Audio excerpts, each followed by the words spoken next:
Alrighty. crossed. Fingers crossed indeed. Let's see here. Test 1 2 1 2. Let's make sure my microphone's good right there. Hello. Okay, we're good. Oh.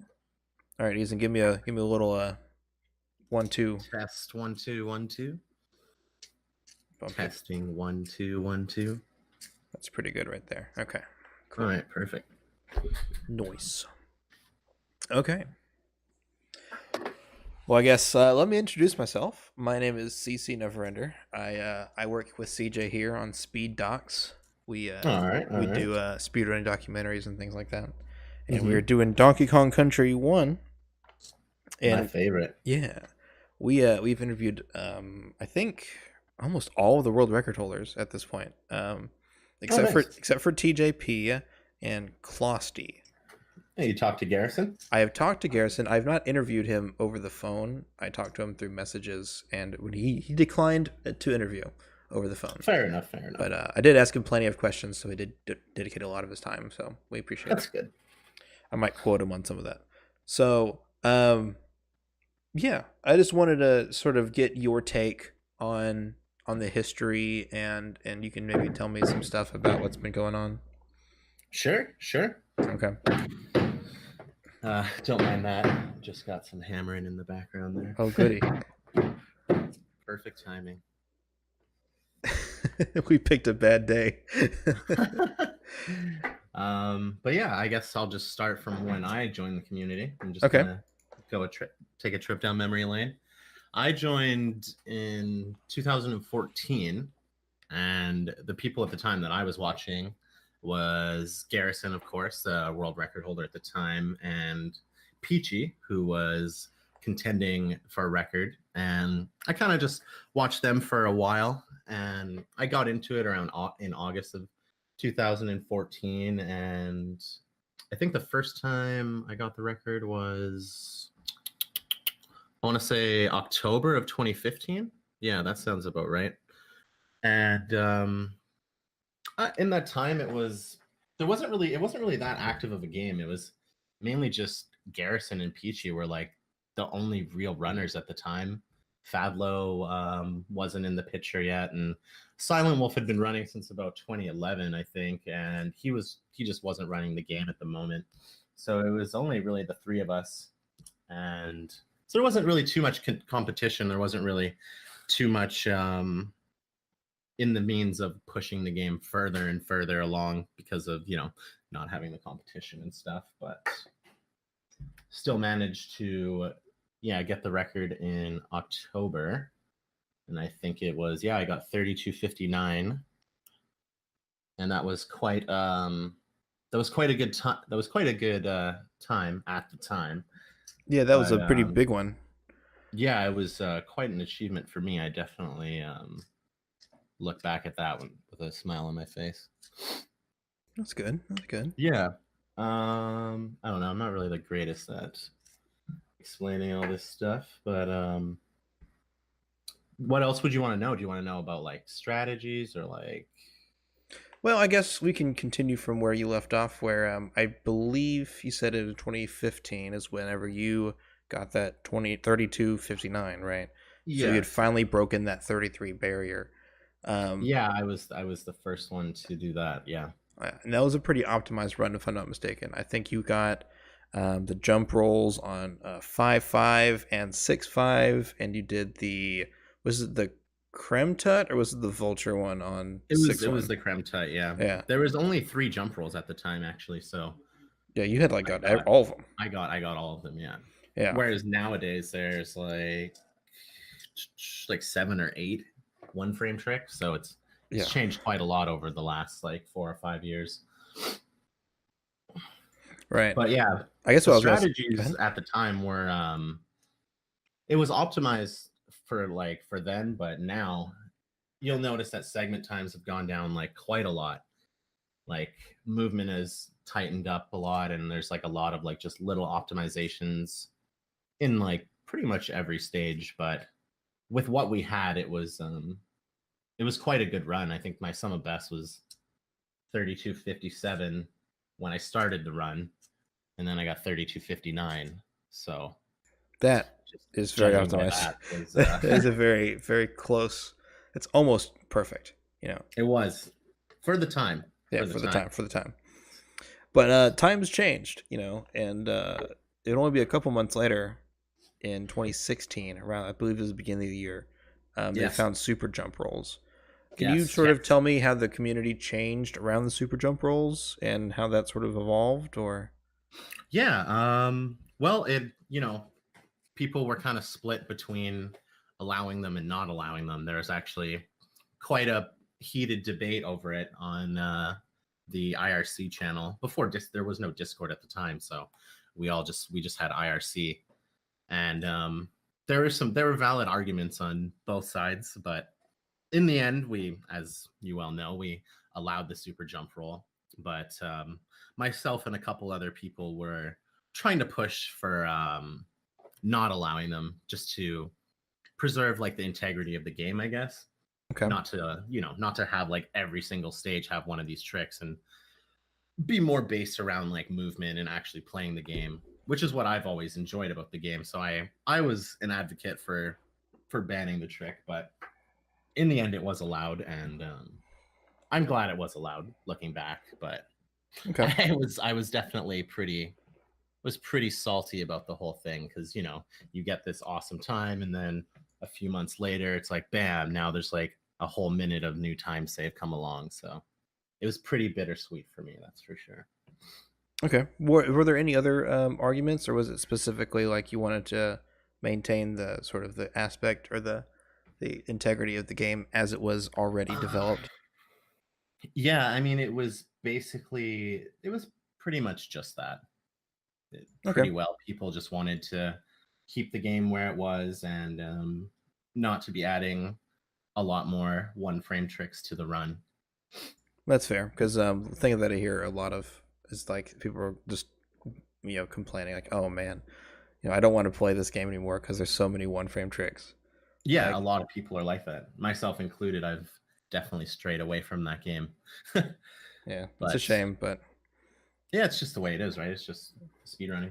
that's how it goes. It just comes down to, really, I mean, progress. You're not just going to halt progress because you don't like something. You kind of just have to accept it for what it is. Yeah. And it's more or less about having like rules that make sense, not having arbitrary rules. That was like the main argument against it, is like, well, we can't ban the super jump roll because it has the jump roll as part of the glitch. Like, you'd have to ban the jump roll and the super jump roll, and it would just be too hard to do that with all the runs that already have the jump rolls in it already on the leaderboards. So Yeah, it'd be indiscriminate. yeah, exactly. Okay. You originally had world record back in 2015, but you've recently had it as late as like 2018, I think July or something. Yeah, I think, was it this year? Yeah, it was this year. Yeah, I know it was this year. I forgot exactly the month, but it was around summertime. It was around summertime, I believe. Yeah. Nice. Actually, I think it was like September, maybe, or not September, August. So yeah, somewhere around there. Yeah, Something like that. Okay. but that was pretty cool for me.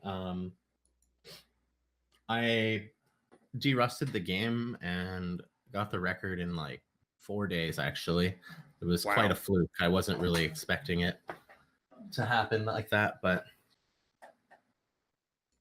it was pretty awesome. Yeah, I imagine so. Just coming back like that, and bam, all of a sudden have the record again. And actually, since then, there's been a new trick discovered called the super, I think we call it the super free roll. I have heard about this, or the snack roll. Yeah, the snack roll. So since then, as you look at the leaderboards now, Void has 31.56. There's 231s on the leaderboard. So that trick really helped push the game to beat another milestone. Getting under 33 was a pretty big one, and now getting under 32 also being the next big milestone for the game. Yeah, I think Void just recently got it a couple days ago, like around Christmas. He did, yes. Very impressive time, actually. If I'm not mistaken, I think he did the super free roll on 6-2. Yeah, 6-3, yeah. 6-3. Oh, 6-3. 6-2 is Manic Mancers. Yeah, that's right. Yes, it is, yeah. Okay. Sorry. No. This is sort of a weird thing because I've actually never really played DKC. I think I played 2 and 3 a lot, but I never really played 1. Oh, Which is kind of weird. So it's weird to me that that we're doing this game, but we had some connections. Like we spoke with Tampa a lot on a previous video we did, and I'm sure he gave you quite a lot of information. we It's were very really knowledgeable interested about the game. in what he had to say about DKC. So we thought we'd dabble in it. Oh, definitely. So it's a little weird because I think CJ and I both have very little experience with the game. So I had to learn the whole thing from scratch. No better way to learn about it, really. Well, yeah, I guess that's true. We sit down and just study. Yeah. Um, so I guess with that in mind, uh, let's see. I don't want to word this. As someone from the outside, me personally, can you maybe help me understand? Because I feel like there's something I'm missing when I look at DKC speedruns. Like, it seems like everyone takes the perfect movement for granted because every level is optimized like crazy. You know, even levels without any of the special tricks have all this crazy optimization, and you guys are like within like 1 second every single split. It's like there's very little time lost. Or even in like a game like a SM64, it's like it's not uncommon for someone to lose like 20 seconds and then gain it back later or something. Yeah. No, that's a very good point. Relatively speaking, in my personal opinion, I feel like DKC is quite an easy game. The movement's great and it's hard to master, but it's a very linear game. Like every stage is just left to right. There's not much verticality involved, and it's really just all about maximizing your roll distance and minimizing the time spent not rolling. And so there are definitely hard stages and hard strategies to perform, but generally speaking, you'll see, like you said, people within like 2 or 3 tenths of a second consistently on like their world 1 split or their world 2 split. They'll always be like around, like 634, 635 world 2. It's just like a very common thing. And it's also because the game has basically no randomness to it. There's only the world 2 boss and the world 6 boss, and the variance in those 2 bosses is like, a couple seconds at most. So it's really all just about execution. And I guess the game just being pushed as far as it has been for as long as it has been, it's just like the inevitability of speedrunning, really. You're just going to get to that point where it just gets so tight, right? I think of a game like Super Mario Brothers 1, for example, where there's like literally just frames to save now. And it's kind of the same concept, it'll never be like that way with DKC1, but it's the same kind of concept, as people have played for years and years, the times get lower and lower, but they only get to a certain point. There's a hard skill ceiling with this game because you can only go so fast. Whereas like, games like Super Mario 64, the skill ceiling is quite a bit higher. So there's quite a bit more variance. Not to say that DKC is an easy game, but there definitely is a hard ceiling, and I feel like a lot of us in the community have reached that point now, and that's why you see less and less variance in between the top runners. That's a good way to put it, because I was thinking that some of these strategies, some of these levels haven't changed since like 2011. Like, yeah, or even earlier than that. I've seen some runs. I think TJP did some runs in 2007, and it's like he does the same strategies on a couple of these levels, and it's like you guys have improved them a bit, but the overall strategy has been the same. Yes, very much so. Like, water stages, for example, like, I don't know, like coral capers in World 1, that nothing's really changed then since I've started running the game. Maybe we tighten up our movement a little bit, but like you said, the strategies have been the same for quite a long time. And when something new is found, it's usually only like, a handful of frames. Half a second would be like a pretty big find nowadays. Like sometimes we find something that's like 0.2 or 0.3, but nothing really major. There hasn't been anything found that saves over a second in like a long time. Okay, so I guess what I wanted to ask next would be so I've been told, I think it was Fathlo who told me, maybe someone else, that apparently there are more super jump rolls on different stages, but you guys just don't do them. Yes, yeah. Okay. There are quite a few. There's some that just don't save enough time to really be worth it. Mm-hmm. And there's also some that it's more than just being a one frame trick. Like the setup itself is frame perfect. Like you have to move like literally frame perfect to do the setup and have everything work out in your favor. So it just becomes not worth it, like not RTA viable in a sense. There is one in World 6 that runners go for in the any percent speedrun because it's only about an 8-minute run. And that one saves 3 seconds in loopy lights, I believe.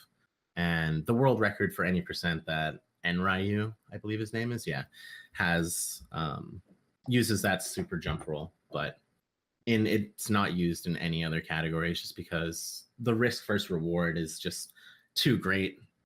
Setting up the super jump roll requires that you sacrifice a Kong, and it just takes so much time to set up. You know, you're risking like 10 seconds to try to save 3, and the window is like 1 frame. It just never seems worth it to some people. Yeah, I get it. Yeah, and there's another one in Elevator Antics that some people go for. Stu, in particular, one of the top runners of the game, he goes for one in Elevator Antics that nobody else goes for, and it saves about 10 seconds or something like that.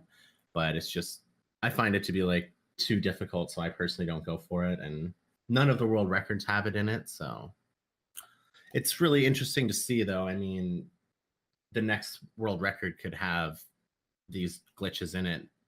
You know, as we push the game further and further, it's inevitable that people are like, well, I guess we should add another trick. You know, we should add another frame because we've reached that threshold.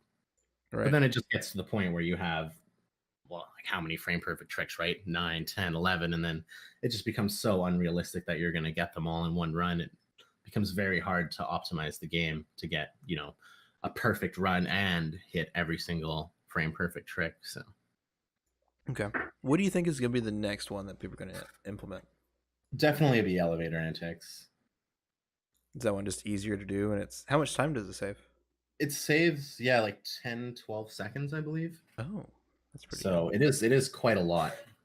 But in order to go for it, you have to do a different super jump roll setup in 5.1 ODA. You have to do what's called damageless ODA, which is, I haven't looked into it too much myself, but it is apparently considerably harder than the original super jump roll setup.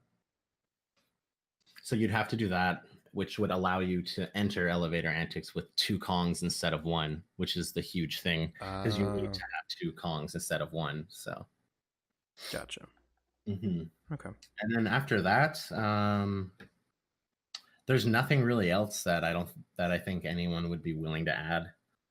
You know, loopy lights saves 3 seconds, and then there's one in 1.2 or 1.3. I forget which stage, but and that saves like 4 seconds, and it's like double frame perfect or some nonsense. Oh goodness.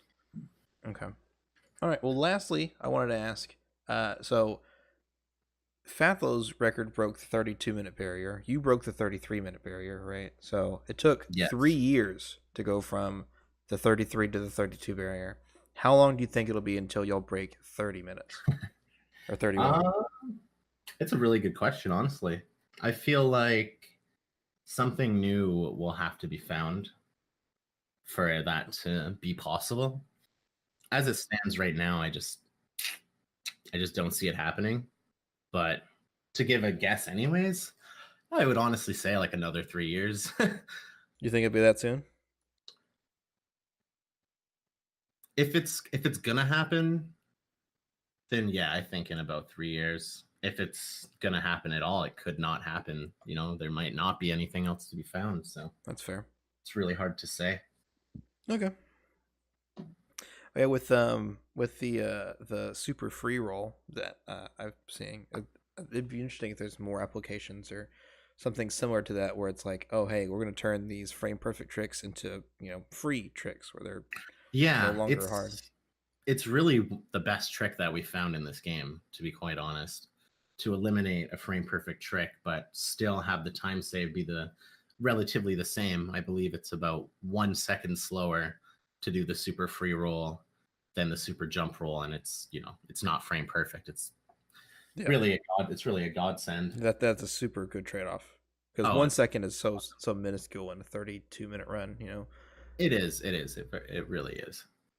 And the last 2 records, or no, just Voids, I think, has the super free roll. I don't think it was discovered. Yeah, it wasn't discovered by the time Fadlo had found it, or by the time Fadlo got his record. So, okay. But I agree. I think it would be really cool to see more applications like that. Yeah, or something similar. Game. Some way to buffer it. I don't know if that would ever work, but yeah, that would be super dope if you guys could find out. Some way, something. Is there any pause buffering in DKC? Is there even a pause button? I've never seen anyone pause in DKC. Only when they're falling in a pit. Rage pause. I don't think there is. I don't think it works the same way like an Ocarina of Time. You can pause and unpause and input something on the very first frame.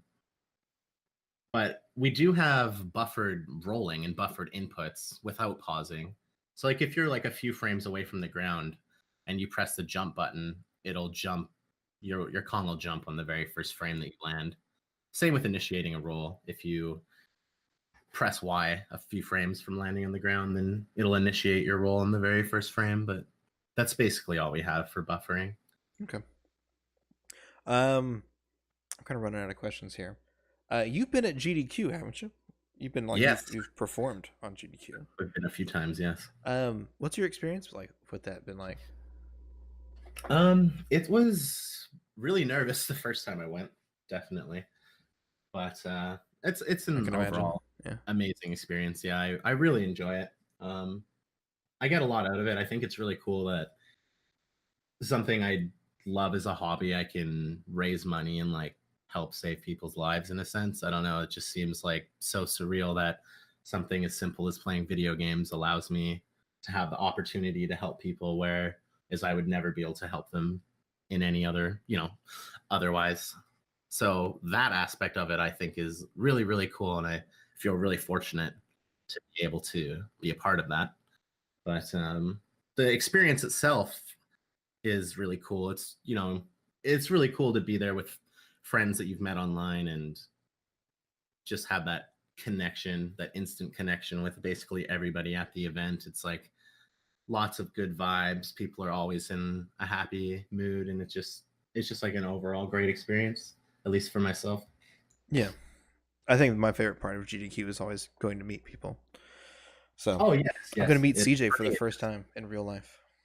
You're going to miss. Oh, cool. Yeah. That's a little weird. It's like, oh, we work together. Woo. He speaks for just a moment.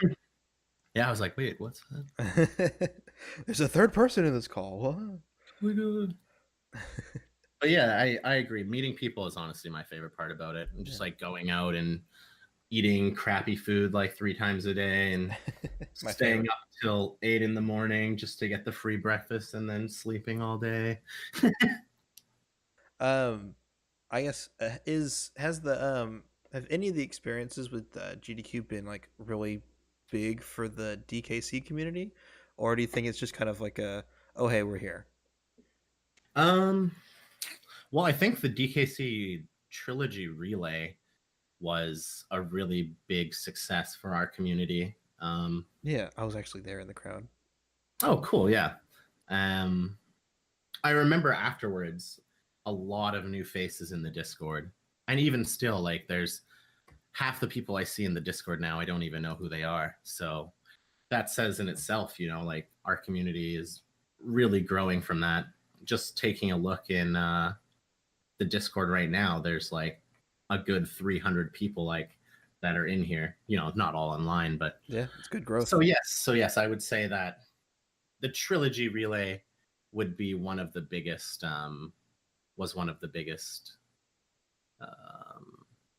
pushes for our community. Like, it really helped get us out there and give us some like recognition. That's the word I'm looking for. Okay, well, I think that's all the questions that I have for you. CJ, do you have anything else to add to, or are we good? Sorry, I've been listening this whole time. Just my only experience with Donkey Kong Country is the Game Boy Color version, and that's like notoriously like the worst version you can actually play. Game Boy Color, yeah. I'm sorry. And I get a kick out of telling people that. Otherwise, no, I have nothing else. You did a great job. Thank you for your time. Thank you. Thank you very much. Thank you for having me. Yeah. Good thing we got you before you dodged us 100 times. Yeah.